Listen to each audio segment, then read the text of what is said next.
shop where the colors come alive. Collectors dream and memories shine like fireworks in the sky. Stacked to the ceiling with stories in light. Magic in the air when the toys play at night.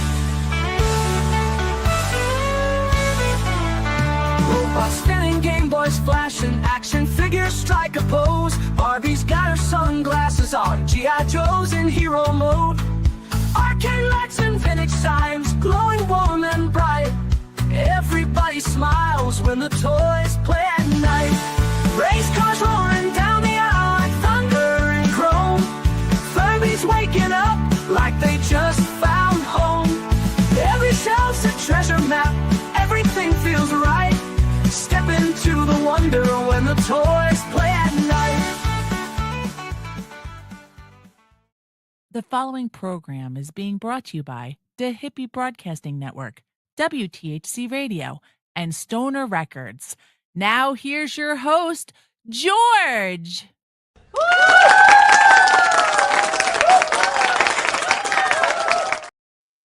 Hello, hello, hello.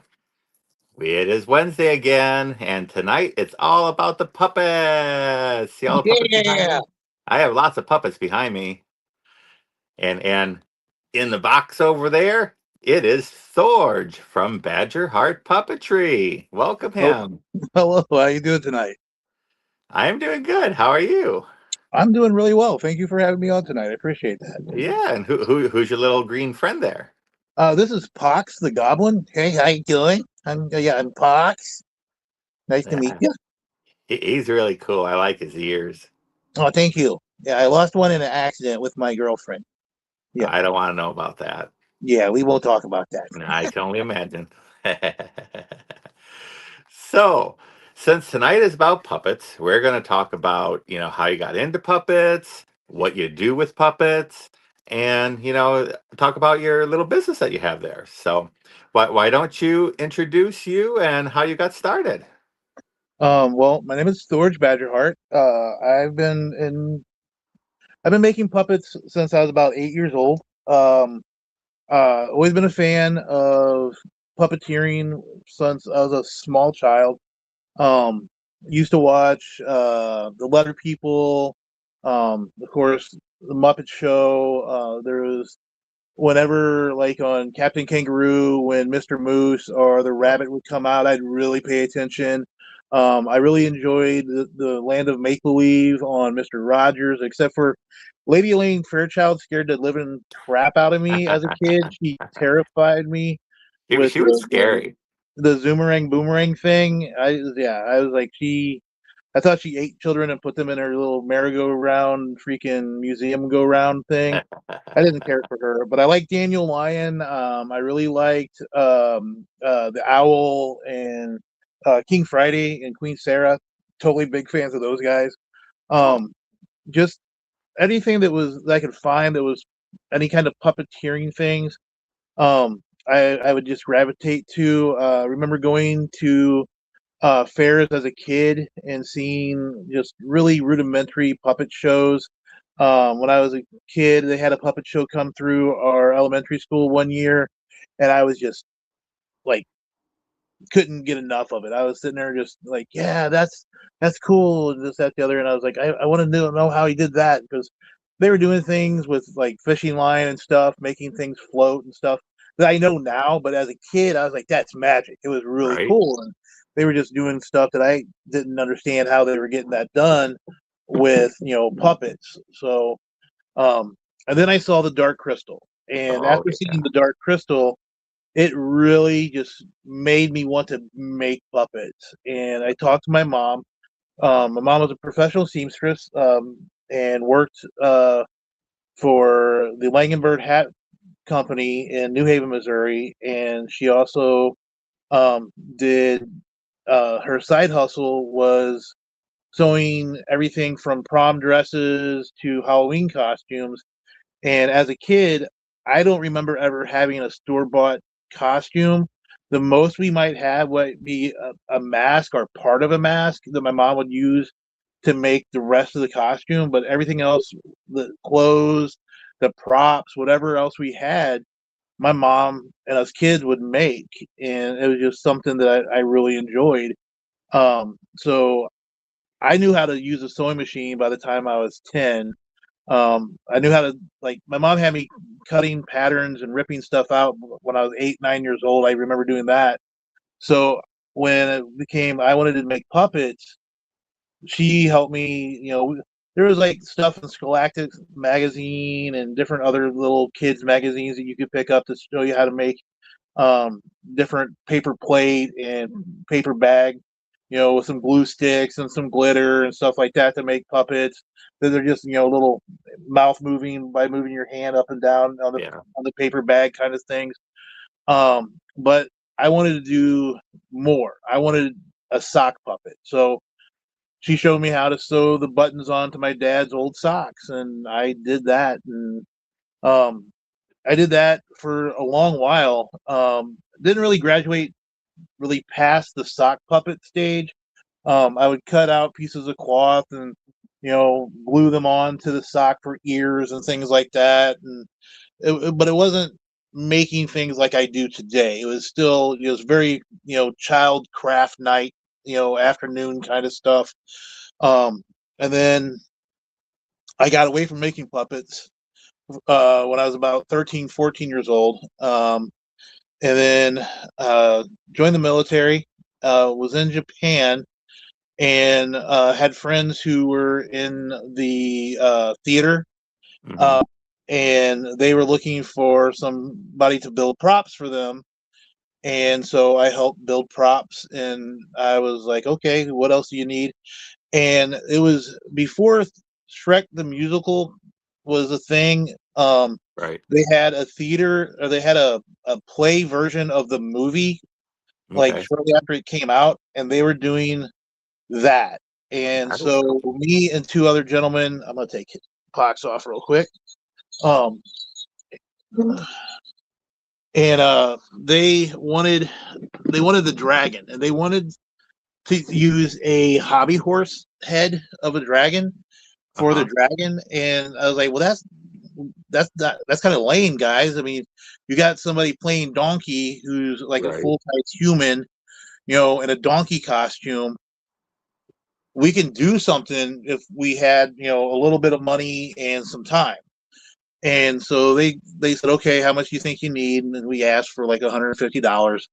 And we went and got a bunch of yardsticks, just wooden yardsticks, and chicken wire, and just started putting together this big chicken wire and paper mache head for a dragon, and painted it, set it up with a strobe light in the mouth.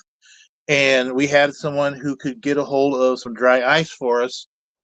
But we didn't do the dry ice until the second night of the show. The first night we used a fire extinguisher, which made the floor really slick, and so we had to mop the floor well, I didn't get to actually go see the play. I had to work as an MP. I didn't get to go. But they told me about it, and they told me how they had to mop everything up. And one of the kids, their mother worked off post somewhere where they could get dry ice. So we just ended up using dry Oh, ice and yeah. a little like a desktop fan. Yep. And whenever they turned the switch to turn on the strobe light in the mouth, they just hooked everything up and daisy chained it to one power cord. So the fan would come on and blow the dry ice out, and then the strobe light had a red and orange Oh, gel that's cool. film over the top of it. Yeah. So when it strobed, the it was it looked pretty cool in practice when we did the dress rehearsal. Yeah. I got to see it during dress rehearsal. It looked really cool. I didn't get to see it during the actual play though, but I thought it was really cool. And it took two people to operate. The mouth opened up and closed. The eyes, they lit up. We just had two old-fashioned style, freaking army elbow style flashlights that were pretty much just duct taped into place with the red lenses over them, and then we Yeah. just we drew black lines up and down to make the pupils for them. So it was very much DIY, freaking, spit and tape and freaking just prayers that it didn't fall apart. So, but it worked for I think they did 4 shows with it. So, Wow. but yeah, so that got me back interested in making puppets and doing things like that, doing the props for the And plays. that was definitely a big way getting you back in.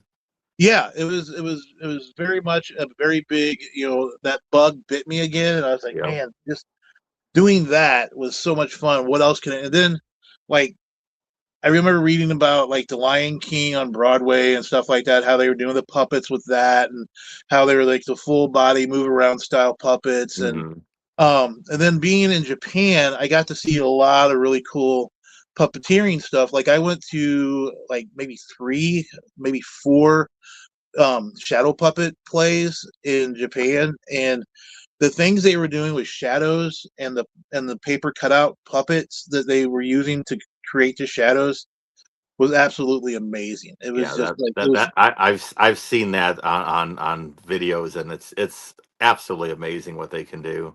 yeah, and it's really super easy even for someone like me who didn't speak Japanese fluently, because everything was done with visual and with the music, and Right.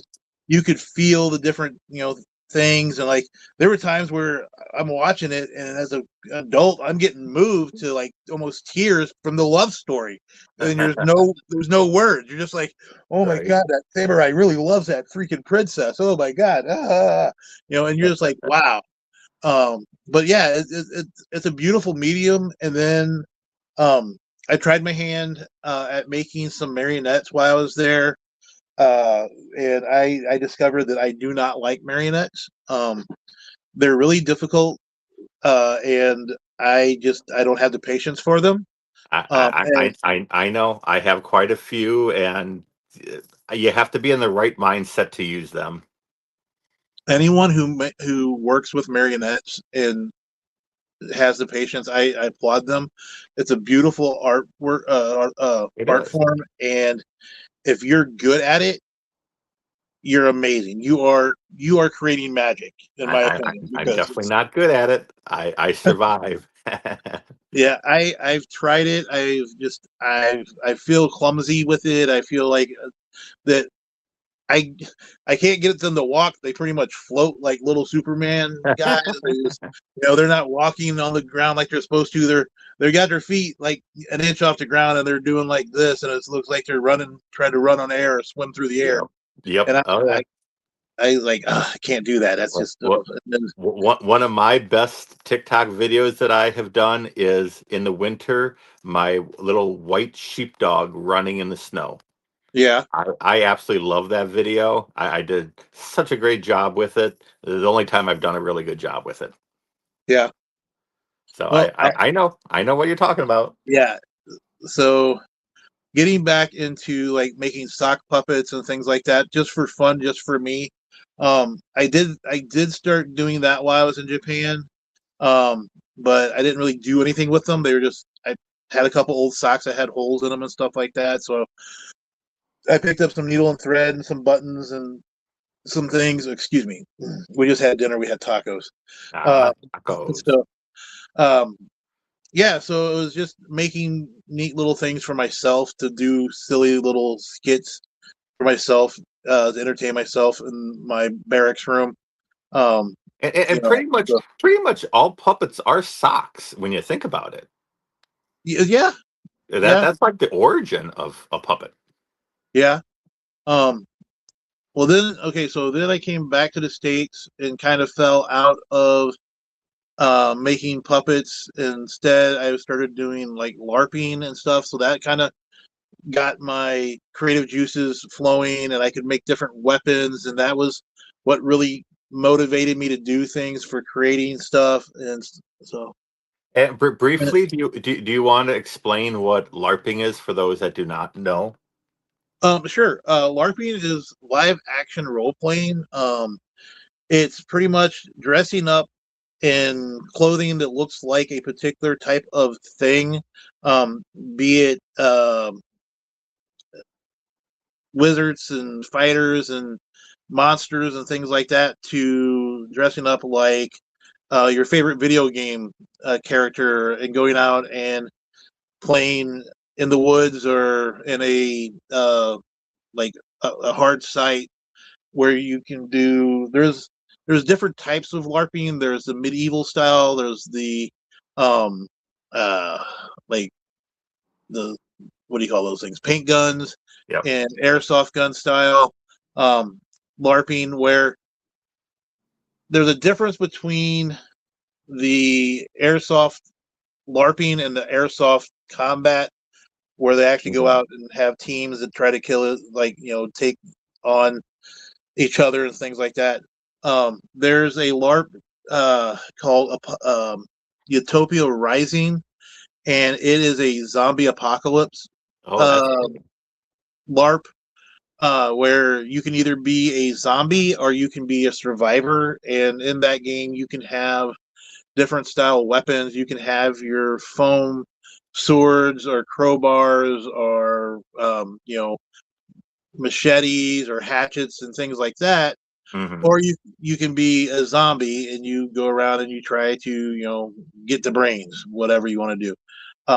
I played in a couple different LARPs, and I also did a few different reenactment groups as well.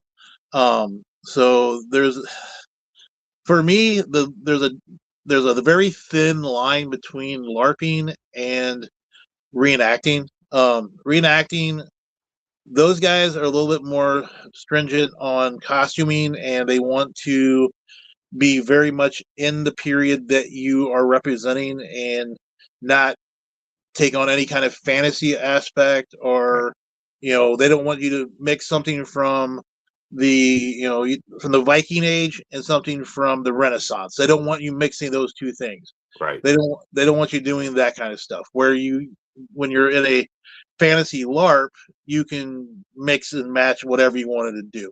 Right. I played a dwarf, and I took my inspiration from Germanic and Norse traditions and clothing styles and stuff like that, and then spoke with a Scottish accent, or a very bad Scottish accent, but pretty much fell into the whole freaking pigeonhole of, all freaking dwarves speak with a Scottish accent. I bought all into that, and I was like, oh, lads, yeah, I'm Thorge Major. Come on in and check out my wares. Who's got the air? Let's go get drunk. Yeah, you, a young man, you got some gold for me there. So it was a lot of fun. I enjoyed it. It was creative and fun, and the communities are always so welcoming. And you have your politic games when you start getting up into the upper echelons of it, and things start going from being just a game that you come out and hit and whack people with a stick, to now you got to worry about politics and who's doing this or what group's doing that, and does that person over there get along with this person over here? If you're talking to both of those people, do they think you're freaking feeding each other freaking bull crap? I mean, it became very high school-esque once you got up into some of the some of the groups, and I was just like, I don't care for that, guys. I mean, I appreciate that there's stuff that has to be done, but there doesn't need to be these factions or the nerds against the freaking jocks kind of mentality, us against them kind of mentality. I never understood that when we're all nerds hitting each other with foam sticks.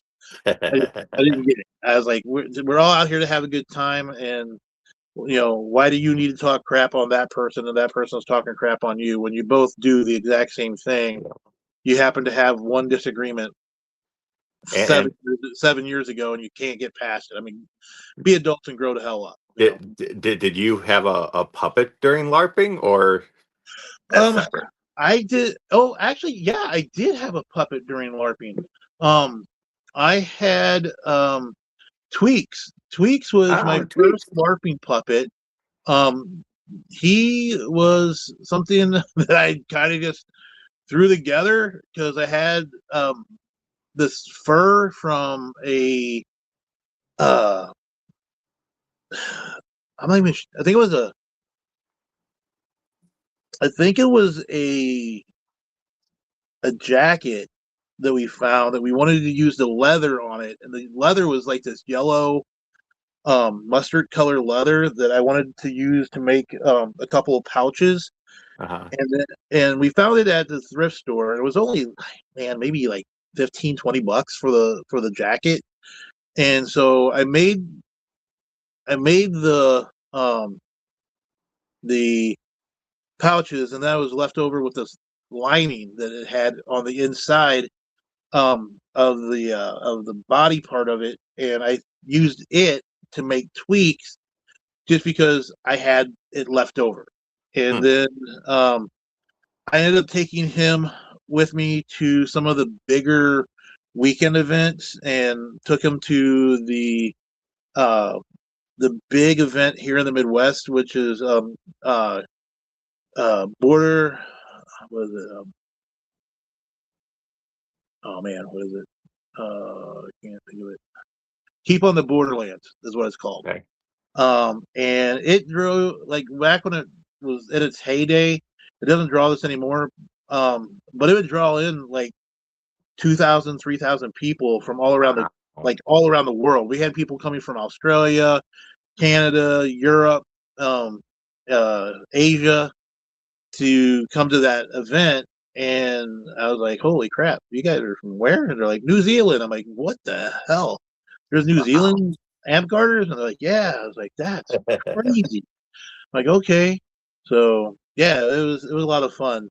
But yeah, you'd literally have like close to 800 people on a side, between 400 to 600 people on a side. And then like the biggest one that I remember going to, we had, I think it was like 750 people, like nearly 800 people on one side, and like 700 and like 20, like right around 700 on the other side. And they were defending and we were attacking, and it was we had these the big round hay bales. They Yep. had about 60 of them, and they built a fortress out of it. And That's cool.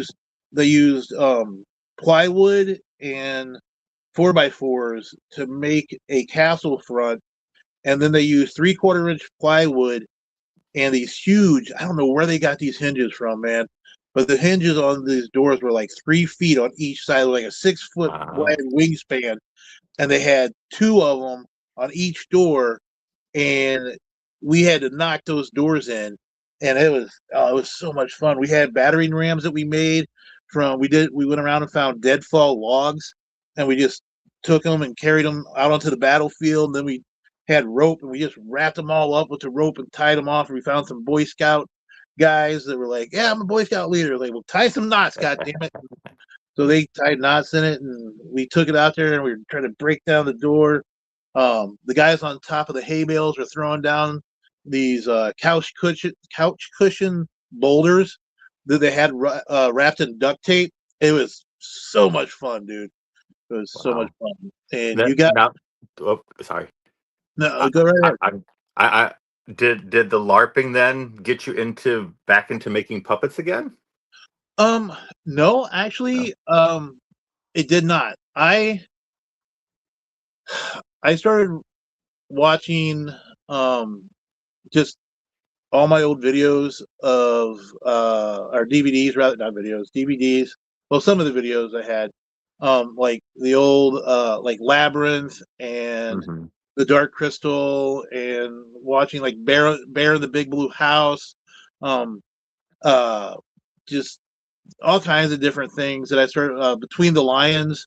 I started watching like a lot of the new stuff, and then rewatching or watching the new Sesame Street. One second. Yeah.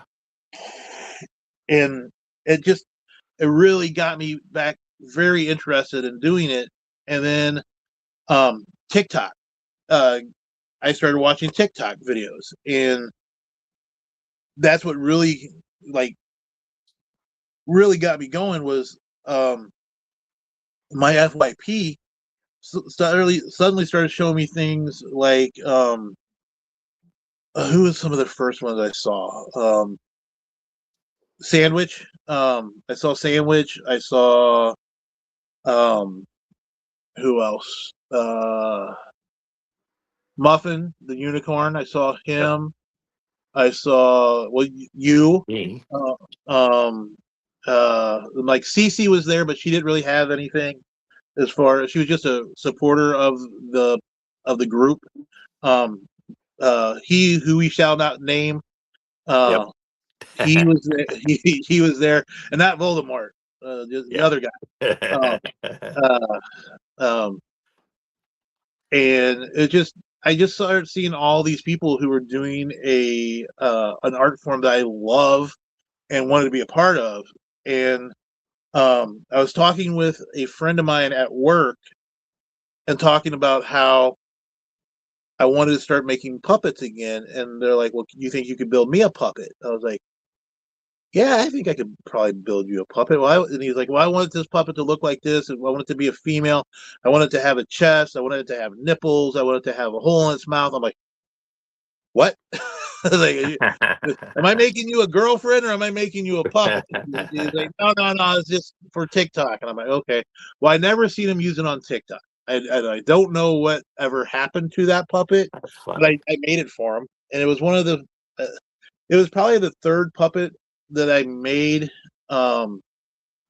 in succession after I made Tweaks, and then I made Nigel, and Nigel was actually Yep, Nigel. a he was supposed to be a puppet version of my son Eden when he was a like seventh or eighth grader. Uh-huh. So so he Nigel is old. My son is 21 now. Um, or he just turned 22, or he's going to turn 22 at the end of January. Sorry. So it was just like, yeah, that's Brawley. Yep. He's one of my new guys. Um, that is Pox.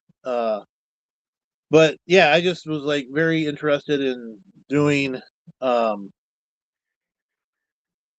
more of the Jim Henson style.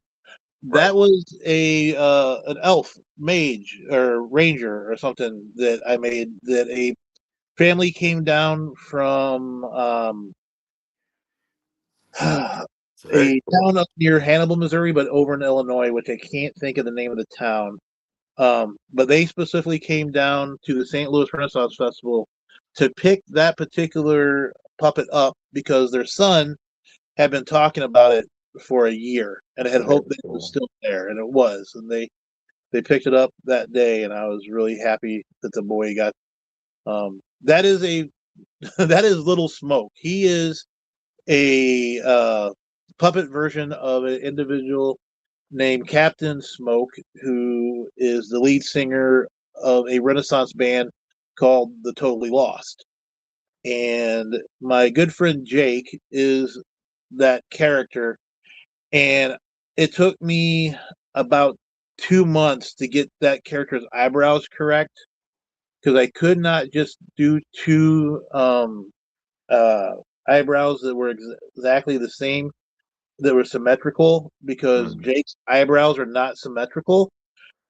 And I could not figure out why this puppet looked so weird when I would look at the puppet and then I look at my buddy's picture and I look at my puppet. I'm like, that there's something wrong with the eyes. I can't Yep. figure out what's wrong with the eyes. And then finally, I just looked and I'm like, that's the eyebrows are different. And so Yeah. that's Captain McMurray. He is the puppet I use when I do stand up. When I go and do stand up at talent shows and open mic nights, he's a lot of fun. Um, he is a old fishing boat captain who's moved from Louisiana off the Gulf Coast up to Missouri with his second wife, because the first wife took everything that gave him pleasure, including his right hand and everything below his waist. So Yeah, that's the big joke. So and he's cool. he's a lot of fun.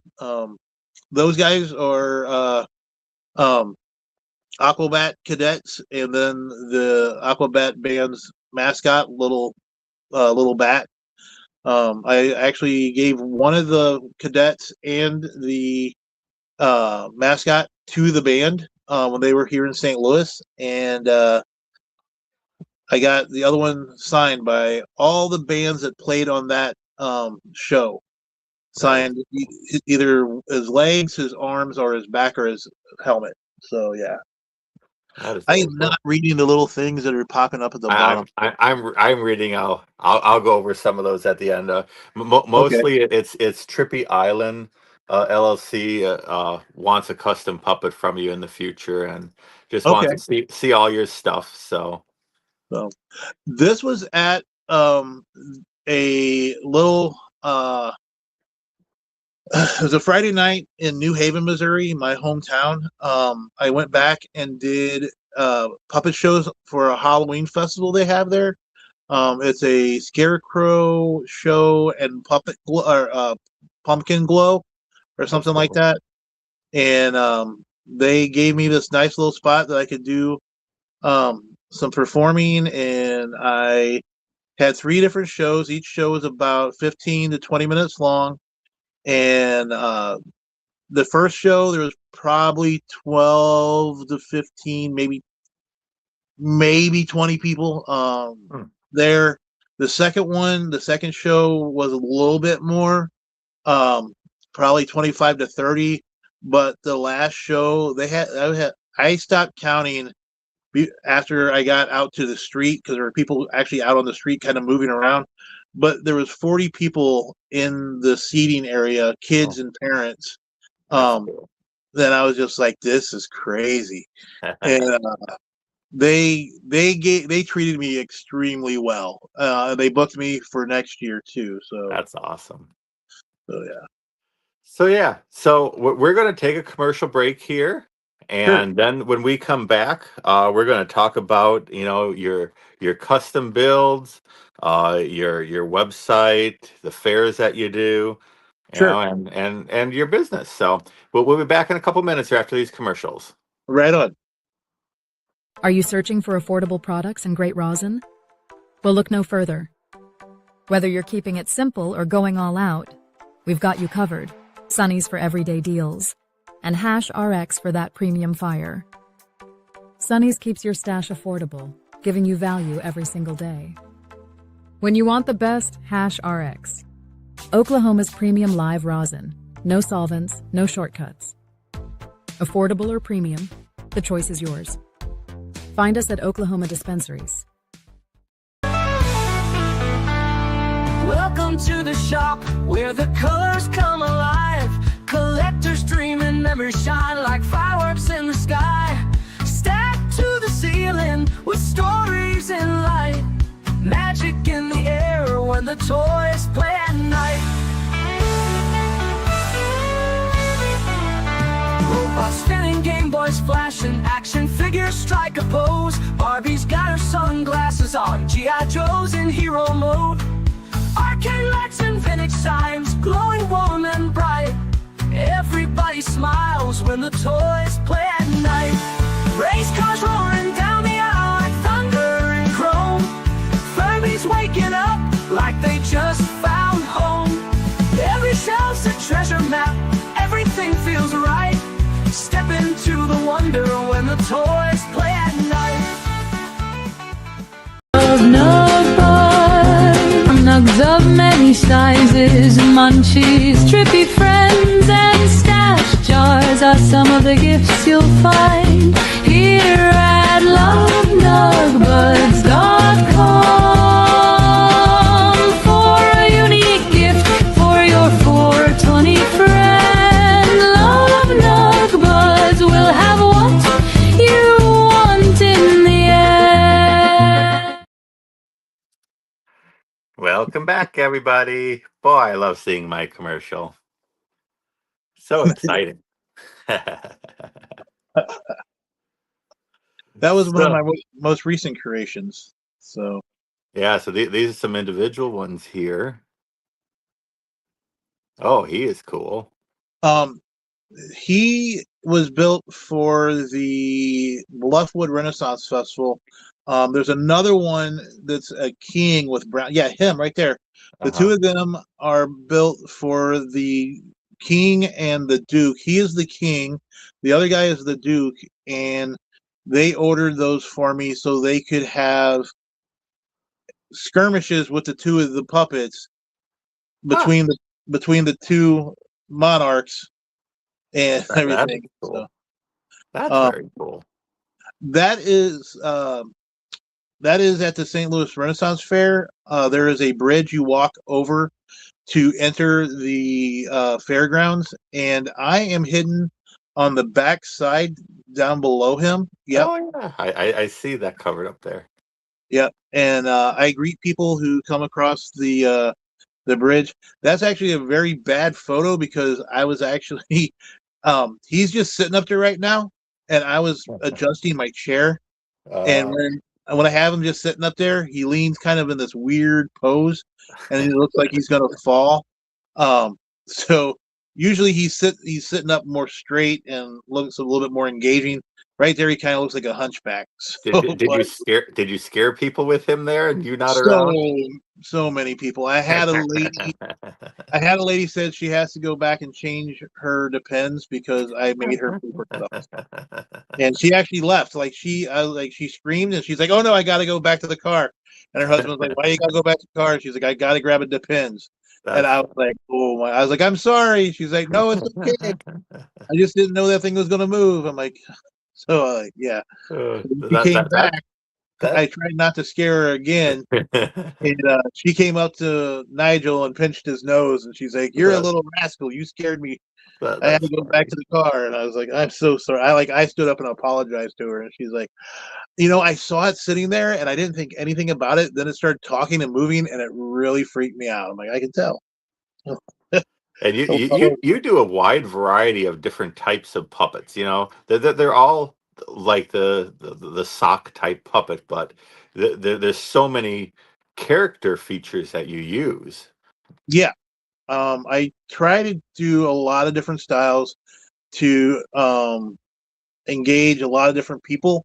Like I had a turtle named Sheldon, and then someone wanted this isn't Sheldon. This was actually he was a build for a person who wanted a sea turtle. So and Cool. yeah, so he was a lot of fun to build. A lot of same aspects that Sheldon had, just did a little bit of different things for him. And then that was my first knockoff. I like him, Gonzo. Yeah, he's my knockoff Gonzo. I called him Brock Lobster because his shirt has lobsters on it. That's So, funny. and a little play on the B-52's Rock Lobster, so I called him Brock Lobster. That was someone, man, I can't remember the girl's name, but she wanted a blue and green puppet, and I was like, okay. So, and we talked like for a really long time, and she's like, well, I wanted to have like green stripes, and I wanted to have like stripes on its arms, and I wanted to have like a spot on its chest, but not. I was like, okay. I was like, so you want like a patch of hair on its chest? She's like, I want it like off to the side so it looks like it's like a pocket protector. I'm like, okay.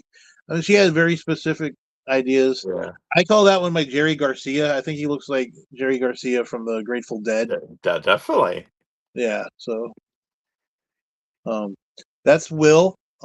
He was a school teacher, who I never actually made any videos with, and I had him at the St. Louis Renaissance Fair as a display character, and a guy came up and offered me $500 for him. Wow. Yeah. So he's like, "Hey, how much is that guy?" I'm like, "He's not really for sale." He's like, "I'll give you 500." I'm like, "Okay, he's for sale." Right? Money talks. Yeah. Those two were made for a preschool in New Haven, Missouri, That's a cute. Called Little Caterpillars or something like that. So I made a butterfly and a caterpillar version for them. So Very cool.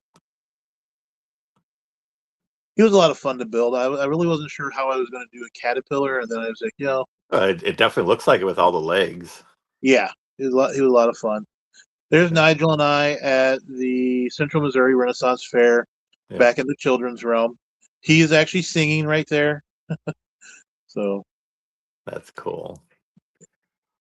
I forgot the words to the song, and he called me out on it. So That's funny.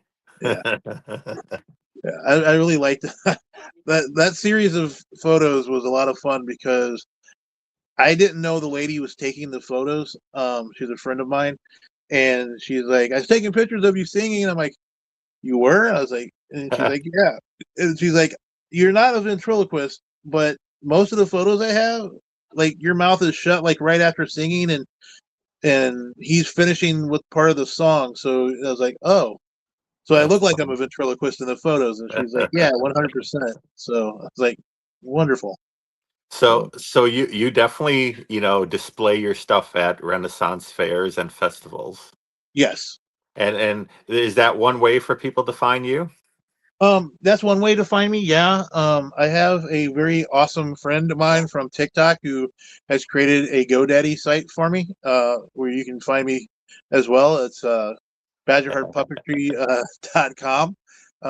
And then you can also find me on the book on Facebook. I'm so used to working at the Renaissance fairs that I say like the face of book instead of Right. Facebook. In the clock app, they're Yep. like the clock app is like, yeah, TikTok, TikTok, TikTok. I'm like, oh yeah, yeah.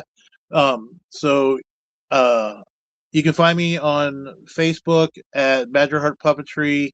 Um, you can also find me on Instagram at Thorge.badgerheart 74 on Instagram, and Badger Heart Puppetry and Pals uh, on TikTok. So And I think we do have some of your links posted on your website, and we yeah, we, we, we can get all the ones done on there. I've been a bad website creator, and I don't update things as best as I should, oh, but you're I'm amazing. I trying. appreciate it greatly. Thank you so much. Thank you, my friend. Thank you so much. I just want you to succeed. So, but yeah, we'll definitely get all your linkage on there. I do know that there are a couple linkages. I think with the new website I just created they're up Yeah, at the top now. yeah. They were at the bottom, and I thought they'd be better at the top so people could see it. So just click on the little icons, and that should take you right to your pages. If not, let me know, and I'll definitely change them out. Oh, no problem. No problem. Yeah. One of the things I get a lot of grief for is because I am a puppeteer and not a ventriloquist. Is people are always giving me a lot of grief because my mouth is moving, Right. and I have to remind them that well, I'm a puppeteer, not a ventriloquist. It's two different things. So yeah, you're going to see my mouth move. Usually, my puppet is either in front of my face or I'm behind something, so you don't usually see me. And they're like, "Oh, okay, whatever, blah blah blah." Yep, Um, just like me. I know how that is. But I am trying to do ventriloquism, and what one of my puppets, this guy right here, the rainbow one, yeah. um, he skittles, and he's the one that I try to do with ventriloquism because he has a higher pitch sketsy voice. So Okay. I can do that with ventriloquism Yeah. easily. Like all the puppets I cannot. So I understand that it's very difficult, Yeah. but Well, there's times and places for both of them, and I try yeah, to do both things. I went to the ventriloquist convention in Kentucky 2 years ago. The Vent Haven Ventriloquist Convention. It's held in July. It's Mhm. usually like the second or third week of July. It's amazing. It starts on Wednesday night and runs till Sunday. And I met people who worked with Jim Henson. I bought That's books cool. from those guys. I got them to sign them. Got to talk to a lot of different people who are puppet and so they don't call them dummies anymore. They call them soft figures and hard figures. And I talked to a lot of those soft figure builders, and they came to my booth and looked at my stuff. And a couple of the guys who worked with Henson came to my booth, and I was geeking out. Like I could barely talk. I was just like, and I was like, I couldn't. It was really difficult for me to say anything. That's cool. But they gave me pointers. They were telling me about different things, or like your build style is really solid. Here's a couple things could help you out, especially if you're going to start branching out to the ventriloquism thing. You want to go from the back, not from the bottom. That's more of your typical puppet style. If you want to do more ventriloquist things, you can do this. You can also make them either way, where you can go in through the bottom or you can go through the back. Just make sure that when you go through the back, that you make it wide enough or big enough for the arm to go in and for them to sit properly. Yep. Ventriloquists like to have figures that have legs as well as arms, because it's supposed to be a whole thing. They're not hiding the bottom half of the body behind a stage prop or something like that. And I was like, okay, cool. So Yeah. it was amazing. If anybody in the audience is like into ventriloquism, it is well worth I think it's like $600 for the entire week, and you get to go to seminars. You get to watch kids from like 5 or 6 years old all the way up to like professionals. Darcy Lynn was there as a special guest speaker. Jeff Dunham has been at several of them. He started out going to those back in like the late 70s, early 80s. And it's just amazing the people that you see there and the talent of these kids. And I mean kids who are 7, 8, 9, 10 years old, doing full acts and singing and doing the water drinking gimmick and just doing all these different things, and then get to see all the different types of puppets and soft figures and the hard figures. And then you can go to the ventriloquist museum that's there as well, and there's so much history, and just looking at this and just like wow. And then there's a whole room dedicated to Punch and Judy, and talking about Punch and Judy puppets, and talking about the how it started in the Renaissance, and how it's been changed and brought up through time to like modern times, and how they still do things, and how things had to change because it used to be really slapstick and very violent. And now it's not as violent, but there's still some elements of that slapsticky stuff to it. And the different characters, for like, they pretty much stick with the same 5 to 6 characters for the different Punch and Judy shows, and just finding out different things. And like Punch, he doesn't, you don't speak for him. There's a thing called a twizzle that you put in your mouth, and it's like a turkey call is the closest thing I can think of it. And or a harmonica, not harmonica, what's those little kazoo. It's like a kazoo, and you just speak through that, and it whistles and clicks and does these different things for his voice. And then you can speak normally if you push it to the roof of your mouth, and then when it's time for him to talk, you use your tongue to bring it back down, and you do his voice. And it's like, but it's really difficult to learn how to do that kind of stuff. Yeah. So it's really cool that they have all this history from like Howdy Doody and different things. And they have the puppets. They have a couple puppets from the Hensons from back in the day, and just all these different things. And if you ever get a chance and you're a ventriloquist fan, the ventriloquist convention in Kentucky is well worth it, and you should definitely go. I want to go back again as a vendor, and right now it's just we have so many different things going on, and it's you're busy with all your fairs and stuff that you do. I am. I'm very busy with them. So Trippy Island in the chat wants to see and know about your green puppet behind you. This guy right here? Yes. Okay. This is Pox the Goblin. He is a full body puppet. He is also a what we call a hand and rod puppet. So I have my hand inside of his head and mouth, and then I have a rod to control his arm.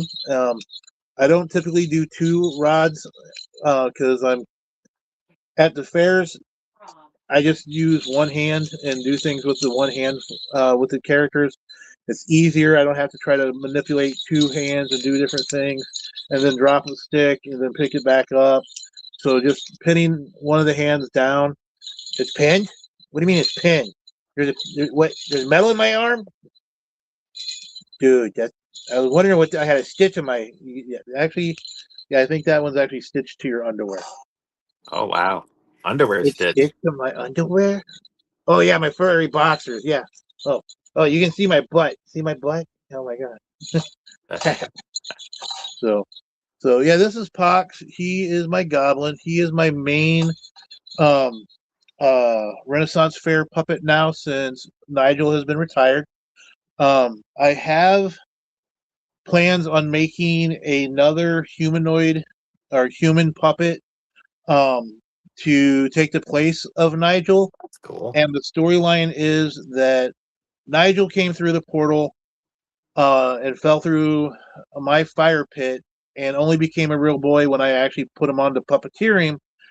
And I actually never controlled him. He just used my life force, my soul, to bring his soul out in the puppet. So Cool.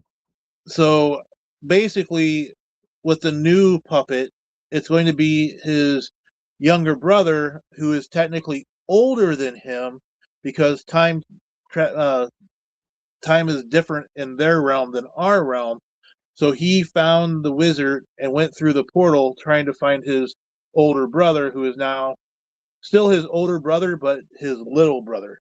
So, and I haven't decided whether or not I want that character to be like a knight fighter type guy or a barbarian who's just like out to beat the crap out of whoever's taking advantage of his little brother, Right. or his older brother, I guess it would be. So I have plans for that puppet. I just have to decide on what direction I want to go, and then use him in my acts at the Renaissance Fair. But for now, it's this guy right here. Yep, I'm the main attraction. I'm telling jokes and singing songs and telling stories and like Pots and the Three Bugbears and Pots and the Big Bad Wolf and the Three Little Pigs. Yeah, and those guys. And what else do I tell? You tell all kinds of stories. Oh yeah, Pots's new clothes instead of the Emperor's new clothes, which I end up somehow being naked in. I don't understand how that happens, but it does. So yeah, and then You're drinking too much grog. grog is good. Grog is good. Yeah, I like So, grog out of a frog. It tastes even better. It's like, little green bastard, come here. how about how many puppets do you say you make a year? Oh, okay. So Approximately. the wife and I tried to figure this out. I go through at an event anywhere between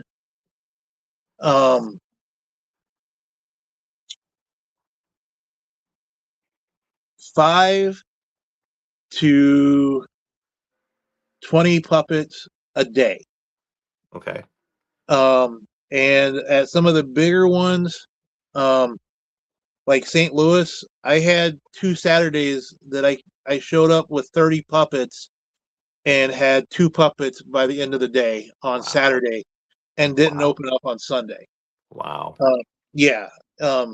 St. Louis is a good place for me when I'm vending because I have people who have been coming and picking up and adopting puppets from me for the last 6 years. And then let's see, White Heart Renaissance Festival here in Missouri is good for me as well. I took 65 puppets with me the first weekend, and I came home with 12 puppets Wow.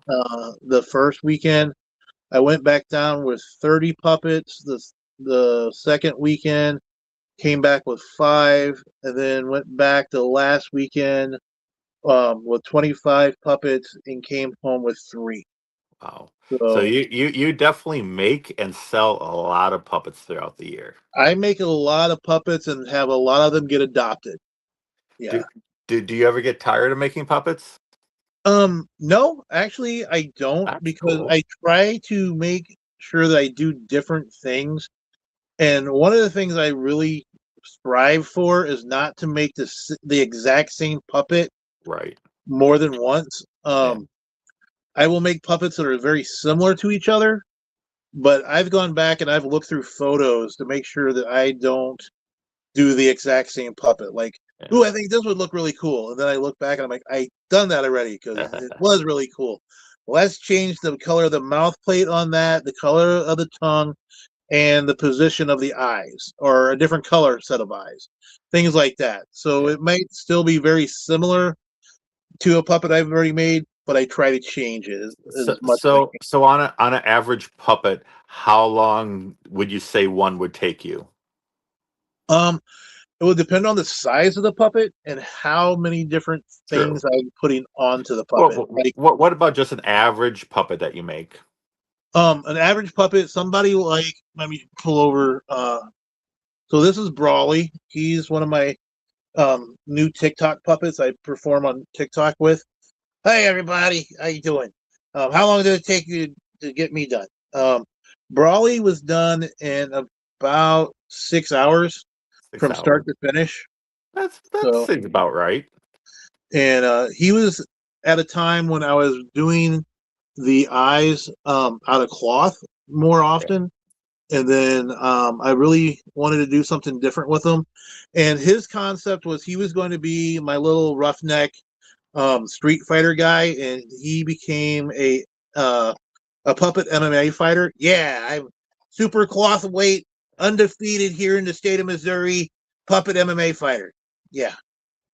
I need legs though, because the last time someone shot at my legs, they took them right off. So we got to get back on that. I'm like, yeah, we know. Yeah, we got to we got to get some legs for you. Yeah, because right now I'm just kind of floating up there, and but if I'm that's better. Now you can't tell I got no legs. Yeah, I understand. So So so if someone is interested in having a puppet done custom, they can reach out to you through your website, badgerheartpuppetry.com, and right all there. your Yep. contact information is on there. Yes. So they can reach out to you that way. Um, like on average, what are your price ranges? So for puppets that are already built, that I can send photos of, that Yes, already have things that are pre-built. already in stock, they can range anywhere between $20 to $300, $500, depending on what the build is. My custom built stuff start at $100. Okay. Um, and it's a non-refundable. Get your name in the book and get you part of a page, and that way, once I receive the payment for the build, I'll start your build, and Cool.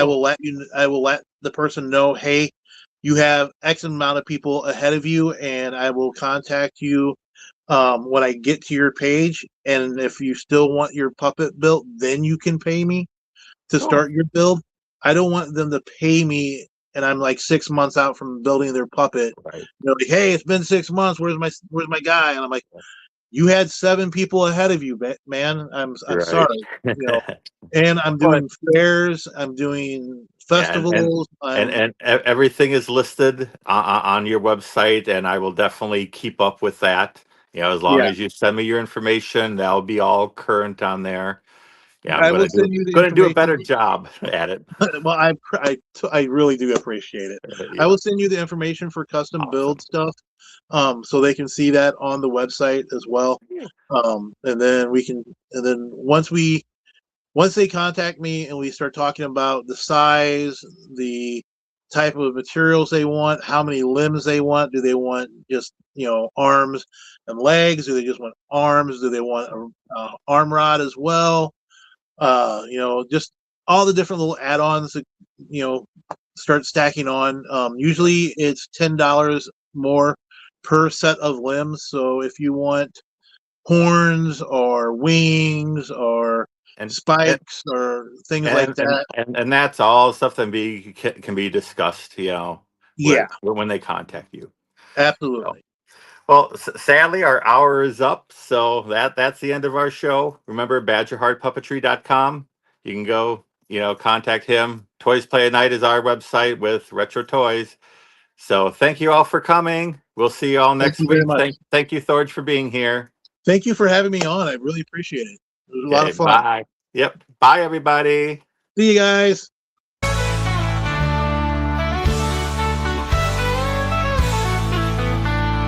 Welcome to the shop where the colors come alive. Collectors dream and memories shine like fireworks in the sky. Stacked to the ceiling with stories and